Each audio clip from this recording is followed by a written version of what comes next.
आत्ता जो प्रश्न लक्षवेधीच्या माध्यमातून मांडला, सर्वप्रथम तर मी आपल्या माध्यमातून शिक्षण मंत्री महोदयांचं अभिनंदन करतो की ते अतिशय सकारात्मक आहेत आणि शिक्षण विभागाला कशा पद्धतीने काम करता येईल याच्यावर त्यांचा सातत्याने प्रयत्न चालू आहे. बैठकही आपल्या निर्देशानुसार त्यांनी घेतली, अनेक निर्णय आपण घेतलेले आहेत साहेब, त्याबद्दल आपले आभार साहेब. याचा एक सगळ्यात मूळ जो आहे तो एक प्रश्न मला विचारायचा आहे की राईट टू सर्व्हिस नावाचा ऍक्ट हा आपल्या महाराष्ट्र शासनामध्ये लागू आहे.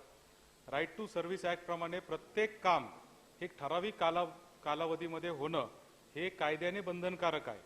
आज काय होतंय की हे जे प्रस्ताव, हा जो प्रश्न आता किरण सरनाईक साहेबांनी मांडला, दीड वर्षानंतर 2 वर्षानंतर त्रुटी काढल्या जात आहेत. मी संचालक आपल्या आयुक्तांना पत्र लिहिलेलं आहे साहेब 6-12 तारखेला.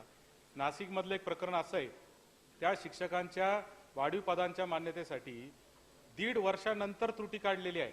आणि कुठं काढली त्रुटी? मंत्रालय स्तरावर काढली. मग जो दाखल करून घेणारा जो क्लर्क आहे त्याचं काम नाहीये का की त्रुटी पुरतं असलेलाच त्यांनी प्रस्ताव दाखल करून घेतला पाहिजे? तर राईट टू सर्व्हिस ऍक्ट मधून पळवाट काढण्यासाठी शिक्षण विभागाचे कर्मचारी आणि अधिकारी हे अशा पद्धतीने वरच्या स्तरावर एक त्रुटी काढत राहतात आणि त्याच्यातून फार मोठा त्रास लोकांना होतोय. आणि म्हणून माझी आपल्याला एकच प्रश्न आहे की असे राईट टू सर्व्हिस ऍक्ट प्रमाणे विलंब करणाऱ्या आणि जाणीवपूर्वक वर्षानंतर त्रुटी काढणाऱ्या, ज्याचं मी आयुक्तांना पत्र लिहिलंय, अशा कर्मचारी आणि अधिकाऱ्यांवर आपण काय कारवाई करणार? सभापती महोदय, एक महत्त्वाचा प्रश्न असा आहे की नेमके कुठले कागदपत्र असावे याच्याबद्दलचं क्लिअर कट सर्क्युलर मी काढायला सांगेन, जेणेकरून असे प्रश्न भविष्यामध्ये उद्भवणार नाही. आणि एकदा कमिशनर ऑफिसकडून शासनाकडे आल्यानंतर तो प्रस्ताव तपासायलाच लागतो, कारण शेवटी शासनाकडून काही त्रुटी निघाली असली तर त्याची सुद्धा पूर्तता व्हायला लागते. त्याच्यामुळे अशा प्रकरणामध्ये खरोखर मुद्दाम त्रुटी काढलेली आहे की त्रुटी होती आम्ही पडताळून बघू, परंतु केवळ त्रुटी काढली म्हणून कुठल्याही अधिकाऱ्यावर कारवाई करता येणार नाही, कारण अशी केली तर मग सत्य काय पडताळून बघण्याची गरजच लागणार नाही. सभापती महोदय, आपल्याला आणि सन्माननीय आमदार साहेब, मी आपल्याला सांगू इच्छितो, कोट्यावधी रुपये शासनाचे मागचा फरक म्हणून अनेक संस्थांनी घेतलेत. एक आपल्या नाशिकमधलीच अशी संस्था आहे की ज्याने 500 कोटी रुपये अनधिकृतप्रमाणे सायफन केले आहेत शासनाकडून. मग अशा लोकांना आपण सोडायचं का? त्याच्यावर आम्ही 500 कोटी रुपये त्याच्यावर आम्ही FIR दाखल केली आहे. परंतु सभापती महोदय, मी आपल्याला सांगू इच्छितो की हे पैसे त्या संस्थेच्या संचालकांकडून वसूल करण्याच्या संदर्भात सुद्धा योग्य कार्यवाही करा, असे सुद्धा आदेश मी दिलेले आहेत. कारण शासनाच्या पैशाला शेवटी हा गोरगरिबांसाठी असलेला पैसा आहे. केवळ शिक्षकांच्या जुन्या नेमणुका दाखवायच्या नाही, मी तसं डिस्क्लोज करू शकणार नाही, परंतु मी आपल्याला उदाहरणार्थ सांगितलं की ही रक्कम ही जवळजवळ याच्या आसपास आहे, 400 ते 500 कोटी रुपयाच्या संदर्भात. मग एवढ्या जर मोठ्या संस्था आहेत आणि त्या शासनाकडून एवढ्या मोठ्या प्रमाणात पैसे जर घेत असतील अनधिकृतप्रमाणे किंवा खोटे कागदपत्र करून, तर आम्ही मोठ्या प्रमाणात मोहीम चालू केलेली आहे की जेणेकरून पुढच्या काळात असं होणार नाही. आम्हाला जर विद्यार्थ्यांना साधं एक अंड्याचं, आम्ही अनेक वर्षाची मागणी होती की आम्हाला अंडी द्या म्हणून, एकाला अंडी द्यायला सुद्धा 140 कोटी रुपये लागतात. आम्हाला विचार करायला लागतो. पहिल्यांदा मी अंडी द्यायला सुरुवात केली, जे व्हेजिटेरियन आहेत त्यांना केळी द्यायला सुरुवात केली.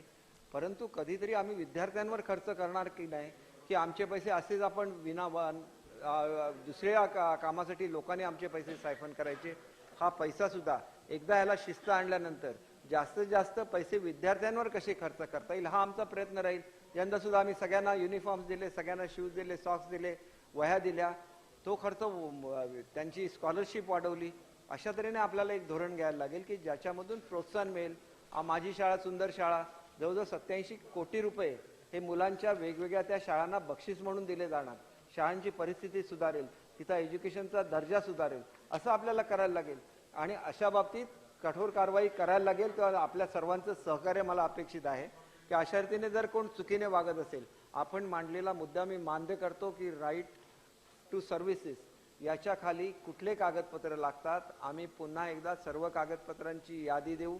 आम्ही सूचना देऊ की तुम्ही या सगळ्या कागदपत्रांची पूर्तता केलेले प्रस्तावच पाठवा आणि त्याच्यानंतर जर कोणी असं वागलं तर त्याच्यावर आम्ही कारवाई करू. ठीक आहे. आता ही लक्षवेधीची चर्चा भरपूर झालेली आहे. म्हणणं आहे बघा, यावर्षी जर संच मान्यतेप्रमाणे वाढलं तर त्याला आम्ही पुन्हा घेण्याचा विचार करू, त्याच्या संदर्भातली पॉलिसी ठरवू. परंतु पूर्वीच्या संचमाने कारण आता जवळजवळ 650 लोकांनी 650 संस्थांनी आपल्या मागण्या नोंदवलेल्या आहेत पोर्टलवर. एक तर विद्यार्थी मोठ्या प्रमाणात ही तक्रार करतायत की भरती कधी सुरू होणार, आणि भरतीची प्रक्रिया सुरू झाल्यानंतर आपण असं काहीतरी केलं तर त्याला खीळ बसेल. आणि त्याच्यामुळे माझी विनंती आहे की आता कुठल्याही परिस्थितीत त्या मुलांना एकदा न्याय मिळवून द्या. एकच प्रश्न जो काल मांडलेला आहे की रोस्टर कुठेतरी तपासताना चुकलेला असेल तेवढ्यापुरतं मी बघेन आणि त्या जिल्ह्यापुरतं बघेन. एरवी ही भरती कुठल्याही परिस्थितीमध्ये होणार. हा, आता